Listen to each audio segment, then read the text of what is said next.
जालन्यामध्ये भाजपच्या दोन नेत्यांमधील वैर आता संपुष्टात आलाय। माजी केंद्रीय मंत्री भाजपचे नेते रावसाहेब दानवे आणि परतूरचे भाजपचे आमदार बबनराव लोणीकर एकाच मंचावर आलेत।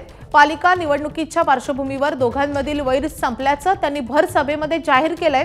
दरम्यान माजी केंद्रीय मंत्री रावसाहेब दानवे हे बबनराव लोणीकरांचा बालेकिल्ला असलेल्या परतूरमध्ये तब्बल 40 वर्षांनंतर आलेत।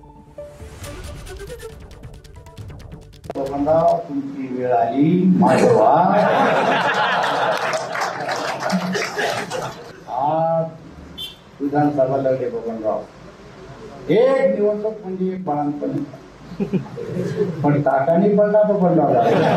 निवडणुका लय लांब नाहीये, 3 वर्ष संपलंय आणि 6 महिने अगोदर निवडणुका होणार आहे।